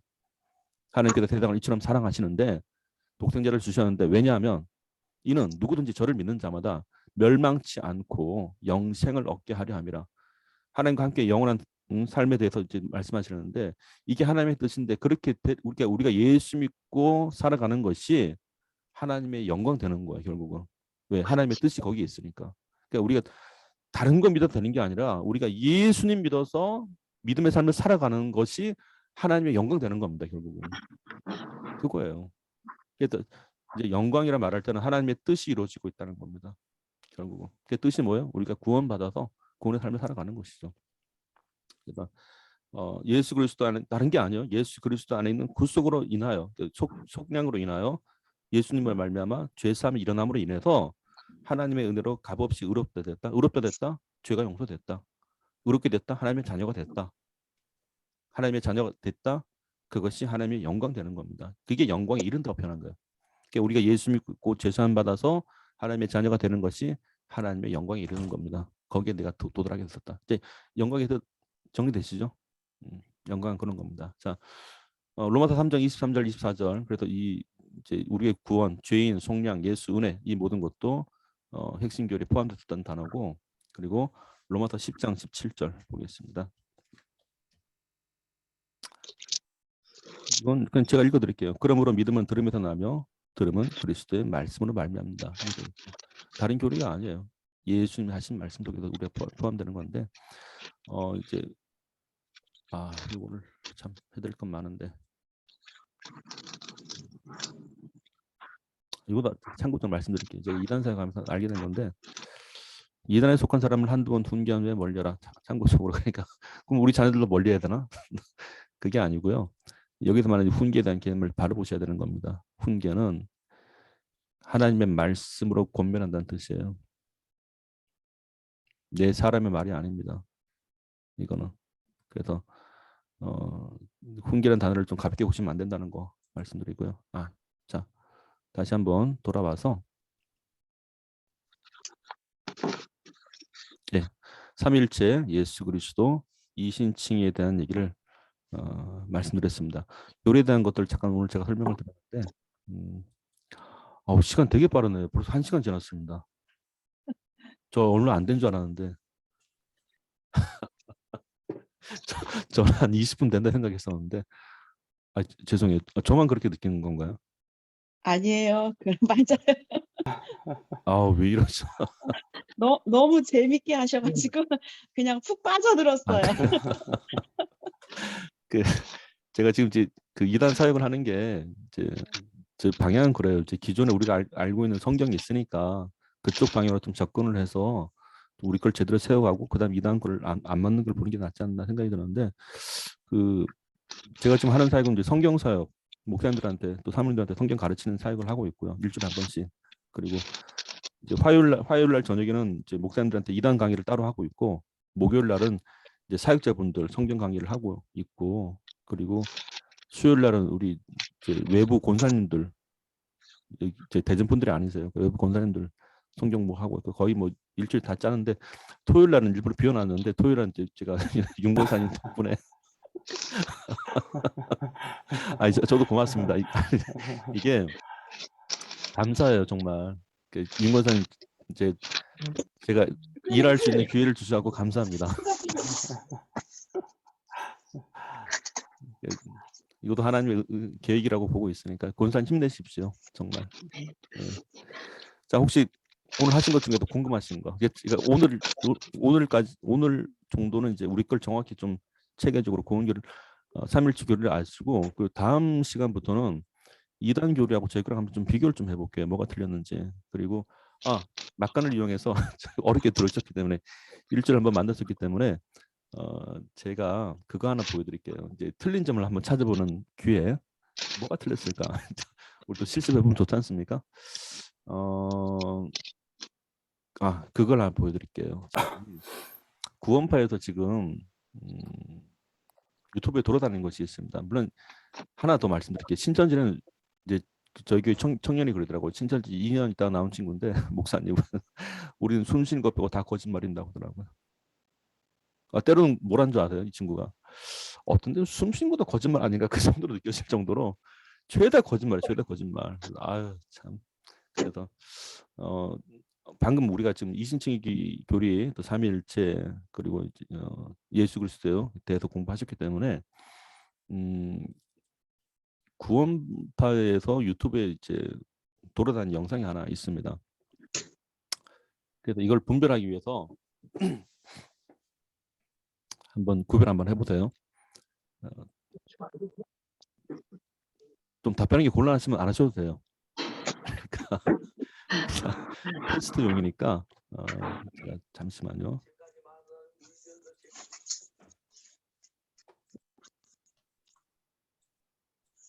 제가 영상 바로 보여드릴게요. 하긴 뭐 미리 구원파로 얘기했기 때문에 의심하고 보셔도 상관없습니다. 자 잠시만요. 자 화면 보이시죠? 화면 안 보이세요? 아직 안 틀었습니다. 자 이제 시작하겠습니다. 지금까지 많은 사람이 울면서 제사해 달라고 울고 기도하고 했는데 그건 잘 몰라서 그렇습니다. 성경은 말하기를 예수 십자가에 흘린 피로 우리가 눈처럼 이게 씻어졌다고 말하고 있습니다. 구원을 받기 위해서 하는 일은 우리가 손을 대면 댈수록 잘못됩니다. 우리가 손을 잘못될까 우리를 죄에서 구원하는 것은 100% 예수 그리스도의 은혜와 능력으로 해서 되어지는 것입니다. 그러므로 이제 그리스도 예수 아닌 자 결코 정죄함이 없나니 참 놀라운 말씀이죠. 결코 정죄함이 없다. 예수 안에 있는 자는 그 예수님의 말씀 믿은 자는 어떤 형편이 있든지 정죄를 당할 수가 없다. 왜? 예수님이 다 처리하셨기 때문에. 내가 볼 때 어떠하느냐 성경이 씻었다면 씻은 거고 성경이 이렇다면 이런 거야. 예수님 말씀하신 내 생각은 틀려. 그렇게 선이 정해지면 예수님하고 여러분 한 마음이래요. 우리 자신을 보고 온전하다 할 사람은 아무도 없습니다.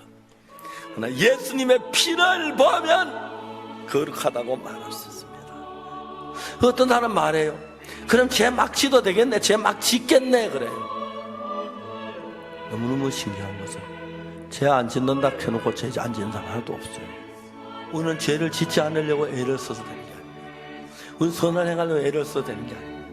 그 말씀 내 마음 안에 들어 나를 이끌면 예수 그리스도와 동일한 내 삶이 이어져 가는 것입니다. 이제 우리는 기뻐 주님을 찬양해야 합니다. 지금까지 많은 사람이 울면서 제사해 달라고 울고 기도하고 했는데 그건 잘 몰라서 그렇습니다. 성경은 말하기를 예수 십자가에 흘린 피로 우리가 눈처럼 이게 씻어졌다고 말하고 있습니다.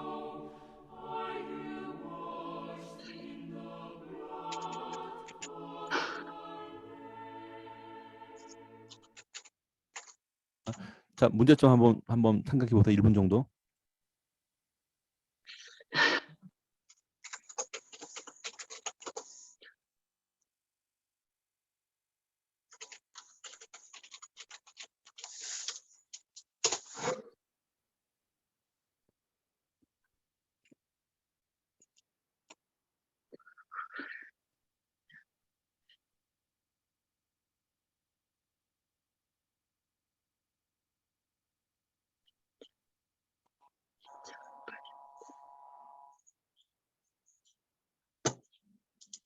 소리가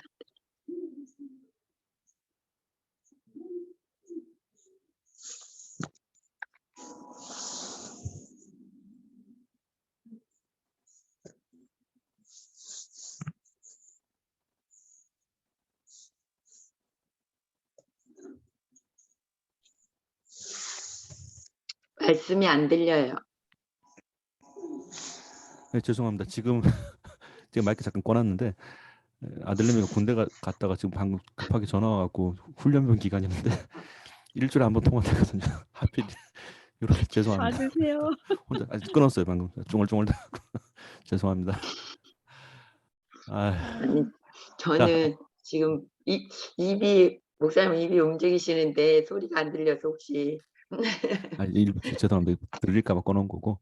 자, 어떻습니까? 이제 들어보니까 별 문제점 안 보이시죠? 당장 볼 때는 뭔지 그럴 것 같지 않습니까? 자, 뒷배경 말씀드릴게요. 이 박욱수라는 사람은 목사가 아닙니다. 정확히 말하면 신학을 한 사람이 아니에요. 우리 항상 의구심을 잡는 게 이 박욱수라는 사람은 이제 구원파 세파 가운데 한 사람인데 자기들끼리 목단수를 준 거예요. 자기들끼리. 그리고 이 구원파에서 나타났던 흐름들은 이제 중국의 지방교회 그쪽에서 탈퇴한 사람이 만든 겁니다. 그래서 아무튼 자 앞에 건 내비두고 중요한 건 구원은 예수의 피다 보혈이다 막 의지한데 그럴듯해요 사실 들어보면. 근데 여기서 문제가 된 게 뭔가 하니 사람이 손을 대면 될수록 안 된다고 돼 있죠. 그죠? 손을 대면 될수록 할 수 없다라는 얘기인데 여기서 간과하는 게 하나가 있습니다. 그러니까 구원파는 그렇게 기도에 매달리지 않습니다.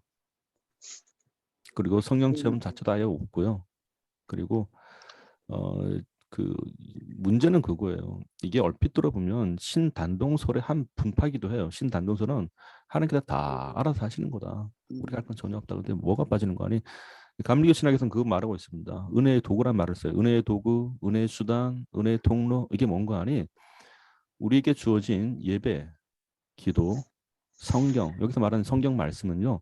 내가 성경을 펴다, 성경을 읽다, 성경을 듣다. 여기서 성경을 듣다는 얘기는 설교예요. 예배의 설교입니다. 이런 것들은 이런 요소들은 하나님이 우리에게 주셨다고 하는 거예요. 은혜의 도구들을.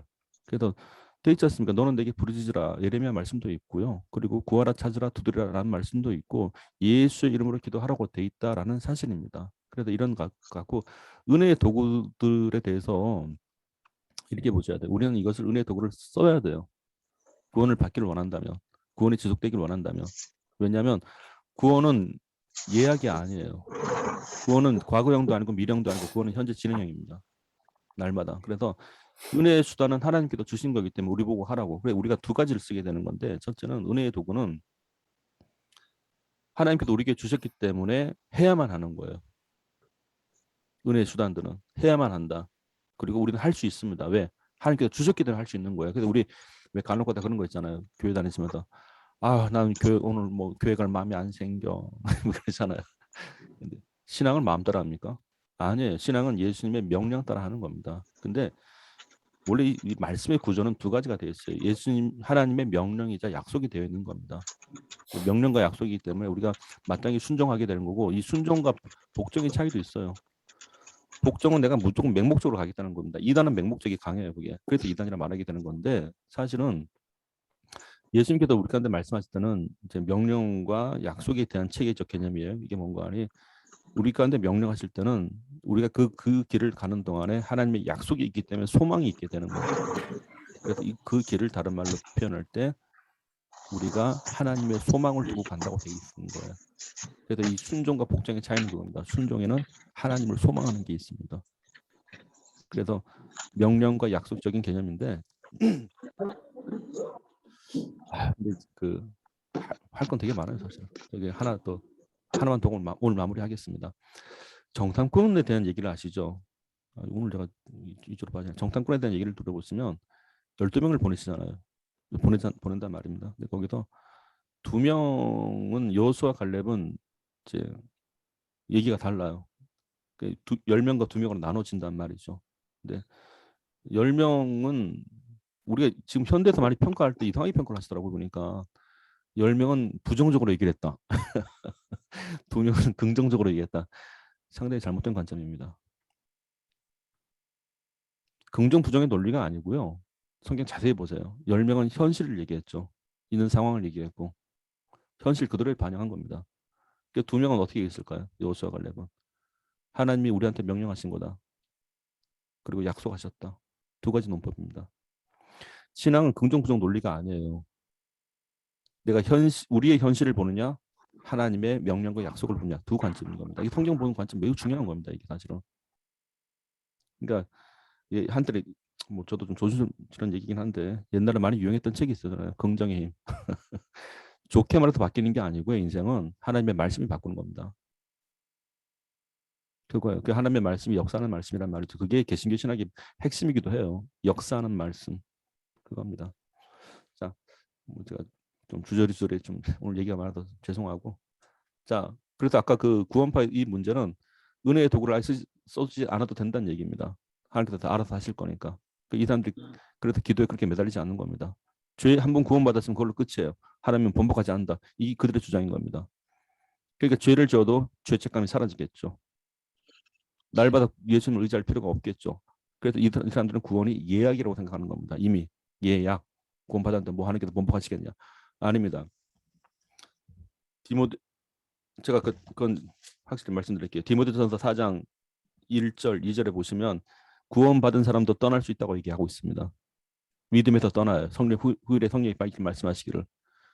그러니까 우리가 구원받았어도 날마다 그 구원을 주시는 하나님을 의지하고 가는 겁니다. 그래서 크리스찬 감리교에서 그리스도의 완전의 단계가 있어요. 이걸 장로교에서 많이 오해를 하는데 존 웨슬리 목사님이 그리스도의 완전을 말할 때 상태가 어떤 거 아니 전적으로 하나님만 의지하게 됐었다. 그걸 말하게 되는 겁니다. 전적으로 하나님만 의지하는 상태가 됐었다. 그걸 완전이라 말하는 겁니다. 마치 예수 그리스도께서 성부 하나님만 온전히 의지하듯이 그걸 말하는 거지. 더 이상 이 사람이 아무것도 안 해도 된다. 그걸 얘기하는 게 아니에요. 그 많이 오해하고 계시더라고요. 자, 전 이제 여기까지 하고 궁금하신 거.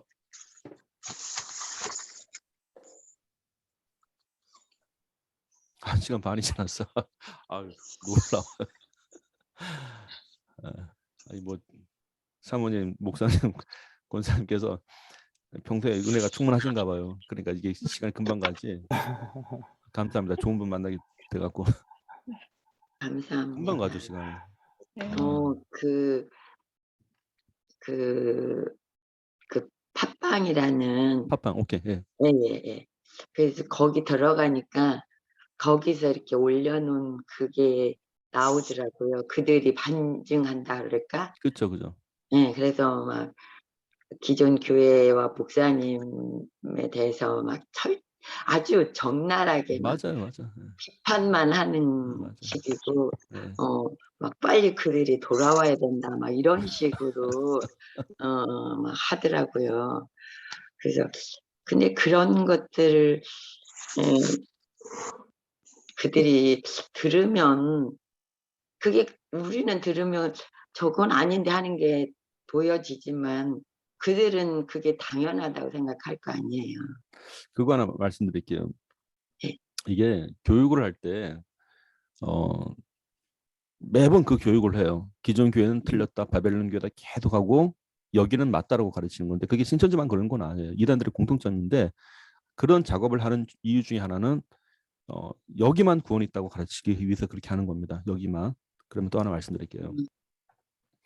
어느 선교단체에서도 이런 얘기를 한 적이 있었습니다. 기존 교회에 대해 되게 많이 비판을 했어요. 이렇게 한국 교회 썩었다, 희망이 없다. 근데 자기들은 문제가 없는 거예요. 응? 자, 그러면 저희 답변은 뭔가? 첫째 전제 조건, 하나님 살아 계시죠. 살아 계시는데 살아 역사하신 하나님이 당신들이 그렇게 말하는 잘못된 교회들을 왜 그냥 내비두시지? 첫 번째 질문입니다. 왜 그냥 내비두실까? 필요 없을 것 같았으면 벌써 치웠을 겁니다. 그죠?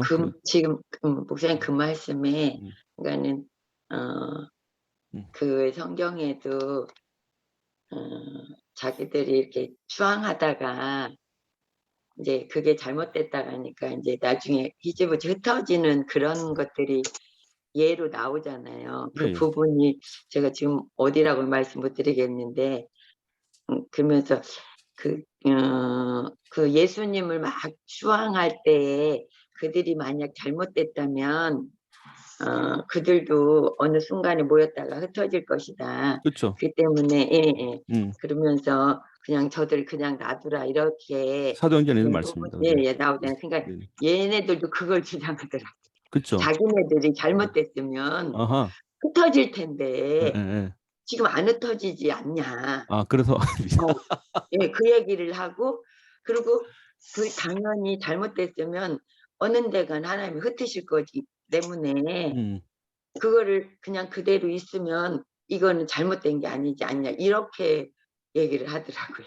유지성. 그래서 유지할 수 있다라고 생각이 돼요. 네, 유지가 네. 되고 있기 때문에 자기들은 문제가 없을 거다. 네, 오케이, 알겠습니다. 그러면 하나 더 우리 생각해봐야죠. 그럼 너희들이 말하는 그들이 말하는 구원의 조건을 한번 물어봐 주세요. 그럼 몇 가지 특징이 등장해요. 첫째는 특정수예요. 14만 4천. 그래서 우리가 계시록을 건드려야 될 이유가 거기 있는 거고 하나님께서 심판에 대해서 말씀드릴게요. 잠깐만요. 심판에 대해서 네. 때가 돼서 없어질 거라는 얘기 틀린 얘기는 아니에요, 사실은. 그죠? 그러면 이 사람들은 어차피 1980년대부터 집결을 하기 시작하고 지금 한 40년 흘러왔어요, 지금까지.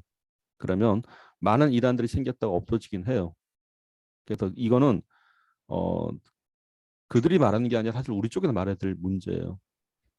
첫째로. 그럼 둘째는 그냥 내비둬야 됩니까? 라는 문제가 등장해요. 당연히 아니죠, 그거는. 왜 당연히 아닌 겁니까? 할 때 지금 사도행전 분위기와 이들의 분위기는 조금 달라요. 분위기 자체가. 왜냐하면 지금 이들의 분위기는 기존의 고위 교회를 공격하고 있단 말입니다. 세워진 교회들을 무너뜨리려고 있고 틀렸다고 자꾸 말을 하기 시작하는 거예요. 그래서 그거는 우리가 보호 차원에서 당연히 해줘야 될 문제고 그렇다면 맞고 안 맞고 우리가 검증을 해봐야죠. 물론 건들지 말라는 뜻이 아니라 한쪽에선 이제 우리가 가도 공격할 거라고 했을 때 그게 아니고 지금 우리가 방어하는 입장이 어떻게 보자면 근데 자꾸 빼가고 있단 말입니다. 그래서 문제가 되는 거고 그렇다면 그들이 그 핵심적인 구원론에 대해서 우리가 생각을 해봐야 될 문제인데 뭐 어쨌든가 지금 뭐 이만희 자체를 지금 보혜사로 여기고 있단 말이에요. 그럼 제가 예를 들어서 걔네들이 부르는 찬송가 복사해서 제가 들을 수도 있는데 보여드릴 수 있는데 그러면 한번 물어봐야죠. 이만희가 보혜사냐? 가르치고 있단 말이에요. 근데 그게 성경에 어디 있냐? 모든 사람이 죄를 범했다 그러는데 그럼 사람이 하나님 될 수 있냐? 이렇게 나가게 되는 겁니다. 그래서 그거는 뭐 때가 돼서 무너진 것도 하나님 역할이긴 하나님께서 하실 일이기도 하겠지만 잘못된 건 잘못된 거 말할 수 있다는 사실이죠. 그거는. 그래서 그렇게 말씀드리는 겁니다. 우리를 건들지 말라는 뜻이 아니에요. 그 목자 그 계시록 21장 계시록 마지막 부분에 그게 나오잖아요. 사자. 네네. 사자를 보낸다는 말씀이 나오잖아요. 내 사자를 보낸다. 그게 이제 이만이라는 거예요. 그렇죠. 자, 그러면 말씀드릴게요. 여기도 오류가 하나 등장하기 시작하는 겁니다. 시대적 오류인데 예를 들어서 AD 96년에 써졌던 이 요한계시록이 AD 2021년 그러니까 AD 2020년경까지 그대로 있다가 그때 사자를 가리키는 겁니까? 라는 질문이에요. 그럼 그 전에는 이 사자가 보내기 전까지는 예를 들어 이만희가 사자라 쳐 예를 들어서 그러면 그 전까지는 구원이 없어야 돼요. 그 많은 시간 동안 2000년 동안. 그러나 나중에 그 이만희 이후의 시는 누가 구원받지라는 얘기가 또 나와버리는 게 되는 겁니다. 물론 앞에는 앞에이고 물론 이 친구들이 이만희가 영생불사한다고 생각하는 거예요. 그러니까 이만희가 죽기 전까지는 그걸 철떡같이 믿고 있겠죠. 영생불사한다고 생각하고 있으니까. 그래서 죽기 전까지는 아마 미래에 대해서 언급을 못할 거고 우리 역시 죽고 나서 아마 언급이 될 건데 죽고 나서도 아마 말을 바꿀 겁니다. 왜냐하면 이만에 있었던 영이 다른 데도 이전한다고 가르칠 거예요. 분명히 맞을 겁니다. 왜냐하면 이제 아까 뭐 위원장님 말씀하셨지만 이제 예수의 이게 하나님의 영이 들어갔듯이 이만에게 보혜사 영이 들어간 것이 또 다른 데로 이전하기 때문에 그 교리는 유지될 겁니다 아마. 자 그러면 문제는 이제 이 사람들이 현재적 시점에서 이 영이 이만에게 들어갔기 때문에 보혜사가 된 거고 이 보혜사가 주의 사자가 된단 말이에요 결국은. 그러면 그게 최초 등장이에요. 이만희 전은 없어요. 신천지 교리를 파고보자면. 그러니까 이만희 전에 주의 사자가 없다는 뜻은 2000년 되기 전까지 구원자가 없다는 뜻이 돼버린 겁니다. 그럼 그 사람도 어떻게 구원받았냔 말이에요. 그게 말이 안 되는 소리입니다. 그래서 보혜사는 결국은 그러니까 내가 또 다른 영, 또 다른 죄송합니다. 또 다른 보혜사를 보낸다 이 얘기가 뭔가 여기도 우리가 헷갈리는 거예요. 또 다른 보혜사가 있다는 얘기는 원 보혜사가 있다고 생각할 수밖에 없겠죠. 그러니까 또 다른 보혜사가 이만희한테 적용이 될 가능성이 있었던 겁니다. 보혜사가 둘이라고 생각하게 된 거예요. 근데 원래 이 보혜사란 말은 지킬보 은혜의 스승사자라는 말을 쓰는 건데 한자로 풀이하게 되면 이 보혜사는 우리를 도교에 보내신 분이에요. 하나님께서. 그래서 첫 번째 보혜사는 예수님을 가르치게 되는 겁니다. 두 번째 보혜사는 지금 성령을 가르치게 되는 거고. 근데 그래서 하나님에게만 적용되는 게 보혜사라는 얘기예요. 사실은. 근데 이 보혜사를 또 다른 보혜사의 논법이에요. 얘네를 쓰는 방법이. 이게 또 다른 보혜사가 사람에게도 올 수 있다고 생각하는 겁니다. 사람에게 하나님의 영이 임했기 때문에 그 영이 이만이었다고 생각하게 되는 거죠. 그래서 문제가 되는 겁니다. 그러니까 뭐 논법은 간단해요.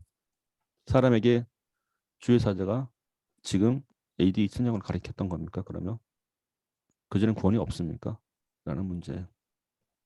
그리고 이 논법이 자기들 나름대로 이렇게 이런 구조를 쓰는 이유가 있어요. 사실은 성경 전체를 보는 관점에서부터 이미 출발한 건데 배멸구라는 교리가 있습니다. 배멸구, 배도, 멸망, 구원 논법이에요. 그게 성경 자체를 갖고 계속 이렇게 풀어나가는데 예를 들어 아담이 이제 하나님의 명령 선악과를 어겼다. 아담과 하와가 그러니까 배도했다는 뜻이에요. 배도. 그리고 이들이 멸망했었다. 쫓겨났다. 하나님께 이들에게 또 새로운 이제 구원자를 보냈는데 뭐 예를 들어 그 아담 이후에 새로운 구원자 뭐 노아가 등장했다 하는 겁니다. 근데 노아도 어느 날 술 취했잖아요. 하나님 배반했다 이거야. 이런 식으로. 아브라함도 본토 친척 아비주를 떠나는데 뭐 가지 말라는 곳에 갔다. 또 그게 또 배도했다 이거야. 이런 식으로 성경 논법을 계속 하다 보니까 나중에 어디까지 가는 거 아니에요. 예수님한테까지 적용을 해버려요. 그러니까 예수님도 이런 말씀을 하시죠. 중간에 아버지 어째 나를 버리셨나이까. 그걸 베드로가 가르쳐요. 구속을 완성했다고 가르친 게 아니란다. 그러니까 구속을 완성하지 못하고 올라갔다고 돼 있는 겁니다. 그러니까 이런 식으로 하다 보니까 새로운 구원자가 필요했던 거예요. 그러니까 성경 자체의 관점을 배도 멸망 구원으로 계속 보게 하는 겁니다. 시대별 구원자를 이런 식으로. 그래서 오늘날의 시대는 당연히 그래서 구원자가 필요한데 그게 이만입니다. 이렇게 그러니까 거기 넘어가는 겁니다. 스타트 자체가 이 배도 멸망 구원 그래서 나온 논법이에요. 근데 이게 신천지만 그런 게 아니고 그래서 아까 말씀드린 대로 예수님은 구속의 완성을 못하신 분으로 가르치고 하나의 인간으로 가르친 겁니다. 근데 자 우리가 아까 말씀드린 대로 모든 사람이 죄를 범했기 때문에 사람은 구원받을 수 없는 거예요. 사실은. 그리고 역으로 우리가 봐야 될 게 천하에 구원받을 만한 이름을 예수에 준 적이 없다고 돼 있단 말이에요. 우리가 역으로 봐야 될 문제입니다. 성경에 쓰여 있단 말입니다. 어디 이만희가 그건 그들의 논법이지 성경대로 보잔 말이에요. 그럼 천하에 구원받을 만한 이름을 예수에 다른 거 줬단 말입니까? 이렇게 말해줘야죠. 그러면 예수에 다른 이름을 준 적이 없다고 돼 있는데 그럼 이건 뭐냐 말이에요. 예를 들어 예수에 다른 이름을 준 적이 있다 말하면 나도 오케이 하겠단 말이에요. 근데 성경 그게 아닌데 그럼 이건 어떻게 설명할 거냐 말이에요. 예수엔 다른 이름을 준 적이 없다고 돼 있는데 왜 이만희 이름을 들먹거리냐 말이에요. 그 주의 사자가 이만이라고 말하게 된 건 그들의 논법일 뿐이에요. 그들이 만들어낸 논법이지 성경에서 말하는 얘기는 전혀 아닌 겁니다. 그래서 만약에 이만희가 그렇게 그렇다 치면 그럼 자 성경 찾아볼게요.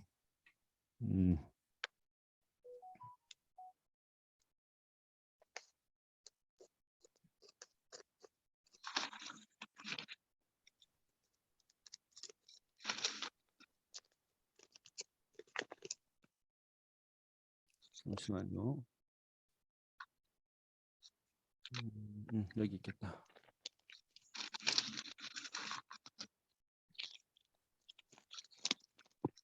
사도행전 4장 12절 말씀.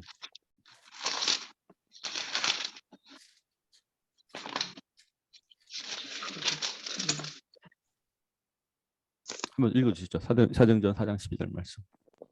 다른 이로서는 구원을 얻을 수 없나니 천하 인간의 구원을 얻을 만한 다른 이름을 우리에게 주신 일이 없음이니라 하였더라.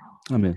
물론 이 말씀은 사도행전 4장 11절부터 연결되는 말씀이죠. 이 예수는 너희 건축자들의 버린 돌로서 진 모퉁이의 머릿돌이 되었느니라 됐죠. 구원이 딱 하나로 정해져 있단 말입니다 지금. 근데 계속 논법을 이 사람을 통해서 자들 통해서 거짓말이죠. 그래서 저는 이제 이 말씀을 보여주고 싶은 겁니다. 구원에 대해서 준 적이 있냐 하나님께서? 없다고 돼 있지 않냐고. 첫째 논법은 그렇고 둘째 아까 로마서 3장 23절 24절 모든 사람이 죄를 범하였으며 주의 사자라고 보냄을 받았다고 말한 건 그들의 거짓말이죠. 그들이 만들어낸 말이지. 성경 어디 있냐 말입니다. 이만이라고 나온 적이 없잖아요. 이 거짓말을 만들어낸 거예요. 그러니까 그렇게 하다 보니까 지난번에 혹시 그 MBC 피디수첩 영상을 보셨을 때 그들이 이제 그 세계 만국 평화 회의를 한다면서 막 그 스타디움에 등장하잖아요. 하이라이트는 이만희 등장인 겁니다. 그때 쓰는 말이 있어요. 물론 거기서도 평화의 사자, 주의 사자란 말을 써요. 사자. 자, 그러면 그 말을 누가 썼느냐라고 자기들이 그렇게 갖다 붙인 것일 뿐이에요. 공문성지. 그렇습니다. 그러니까 오늘 그래도 아까 제가 처음에 이제 구원결의가 중요했던 이유가 하나님께서 이 성경 자체는 어차피 성령의 감동으로 쓰여진 것인데 구원에 대한 문제를 예수님에는 준 적이 없다고 하는 겁니다. 이건 어떻게 설명할 거냐 말이에요. 예수님밖에 없다고 성경에 나와 있는데 왜 주의 사자가 이만희가 될 주냐 말하는 것이죠. 그 문제가 됐던 겁니다. 그러니까 우리가 처음에 이 성경 공부를 시작할 때 이미 도입 관점 자체부터 이제 문제가 발생한 거예요. 그들의 입장에서 보면 그러니까 배도 멸망 구원결의도 물론 그렇게 되거니와 이제 아까 그 주의 사자라고 말하면서 동방으로부터 온 사자로 표현을 해요. 동방. 근데 이런 말이 그들에게 낯설지 않는 단어예요. 왜냐하면 동방교리라는 게 있어요. 그들 나름대로. 이 동방교리가 뭔가 아니 동방의 의인이란 말을 써서 우리가 암암리에 들어왔었던 것들을 다 이렇게 믹스를 섞어놨단 말입니다. 예를 들어서 제가 다음 시간에 제가 동방교리 한번 더 다룰게요. 뭔가 아니 우리 흔히 많이 들었던 말이 있습니다. 동방의인, 동방예의지고, 동방의 등불 많이 들으셨죠? 그러니까 이게 결국은 이제 암암리에 한국을 가리킨다고 생각들 하세요. 그 뭐 인도의 시인 뭐 타고르가 뭐 동방 한국이 얘기하는데 흔히 읽었던 일반적인 그 지식들인데 이걸 다 묶어 모아서 암암리의 동방은 한국이라고 매칭을 시켜 놓는 겁니다. 이런 식으로. 근데 놀랍게도 성경에도 동방을 얘기하고 있거든요. 그렇지. 그러니까 갑자기 그러면 성경이 한국을 얘기하고 있단 말이에요. 이렇게 가르치는 거예요. 그게 신천지만 그런 게 아니라 다 그래요. 이단들 같은 경우는. 근데 이게 이런 논법이 한국 이단만 그런 게 아니에요. 아시아권 이단 웬만하면 이게 다 합니다. 동방교리라는 것이. 근데 있다 보니까 일본은 자기들이 동방이라고 그러고 중국은 자기들이 동방이라고 그러는데 결국은 근데 이런 과정을 통해서 우리가 알 수 있는 것이 하나 있습니다. 뭔가 아니 지금 우리가 이제까지 들었던 일반적 상식들의 입장에서 들어왔었던 이런 지식들의 동방이 곧 한국이라는 것과 매칭이 돼버리는데 성경이 잠시만요. 제가 화면이 배터리가 다 돼갖고 제 소리는 들리시죠? 네. 죄송합니다. 저는 먼저 나가겠습니다. 네, 알겠습니다. 잠시만요. 제가 금방 복구됩니다. 이런 일을 하도 자주 겪어가고. 잠시만요. 근데 잠시만요. 요거 168 0.1.4747 조금만 기다려 보세요. 근데 이렇게 하면서 잠시만요. 192 168 0.147 이렇게. 아하. 그냥 설명드릴게요. 제가 하면서도 낯설다 이렇게 하니까 잠시만요. 자, 잠깐 이거 집에 아이가 바꿔놨어요. 그냥 하세요. 저희가 너무 오래 목사님을 붙들고 있나 봐요. 시간을 너무 많이 뺏는 것 같아요. 죄송해요. 이게 괜찮습니다. 뭐. 권사님 힘내시면 돼요. 네, 그래서 집에 막내가 이걸 바꿔놨어요. 지금 참, 나 뜨겁네. 자, 오케이. 잠시만요. 하여튼 제가 한 개 설명드릴게요. 그래서 이 성경이 말하는 이 동방은 이것과 그 지명에 대한 문제가 아니고요. 성경은 방향을 얘기하는 거예요. 동쪽 방향이 있을 것이다. 그게 성경에서 말하는 어딘가 아니 바사 고레스 왕을 말하는 거예요. 그러니까 이스라엘 땅에서 고레스 쪽으로 가다 보면은 한 50km 정도 이렇게 그쪽에 고레스 왕 바사가 내가 곧 세울 거다. 그게 이사야서 말씀에 예견된 건데 그 고레스 왕이 태어나기 한 200년 전에 이제 이사야서가 쓰여진단 말이에요. 그래서 하나님께서 동쪽 방향에 동방에 있을 것이다. 동방에부터 내가 사람을 모을 것이다고 되어 있는데 그 다 거짓말인 겁니다. 이게 얘네들이. 그러니까 동방은 곧 한국이라고 얘기하는데 그때 동방은 지명을 얘기하게 되는 거고 한국식으로 보면 여기는 방향을 얘기하는 거야. 이스트 동쪽 방향에 있을 거다. 그러니까 알고 나면 참 황당한 얘기가 되는 것이죠 결국은. 그래서 그런 걸 보면서 결국 이제 얘네들 머릿속에는 그게 박혀 있어요. 동방은 성경이 말하는 동방은 한국이다. 그러니까 얼마나 그럴듯한 얘기입니까? 그러니까 되게 황홀하잖아요. 아니 성경에 한국이 있단 말이야? 그 정도면 기가 막힌 얘기 아닙니까? 그러니까 그것만 믿겨지면 이제 얘기는 끝난 겁니다. 그러니까 당연히 이만희는 예견된 사람인 거예요. 성경에서 예견된 사람이 되는 겁니다. 그러니까 접근 자체를 그렇게 만들어놨기 때문에 문제가 됐었던 사안이 되는 거죠. 그래서 오늘 제가 다음 시간에 그러면 그것도 필요합니다. 왜 이제 동방의 의인이라는 것이 문제가 됐는지. 잠시만요. 하나만 더. 안 되는구나. 오늘은 여기까지 해야 될 것 같습니다. 자, 그럼 여기까지 하고 오늘 저기 마무리 기도는 이제 어떻게 사모님 누가 할까요? 목사님이 하셔요. 제가요? 알겠습니다. 오늘 기도하고 마치겠습니다.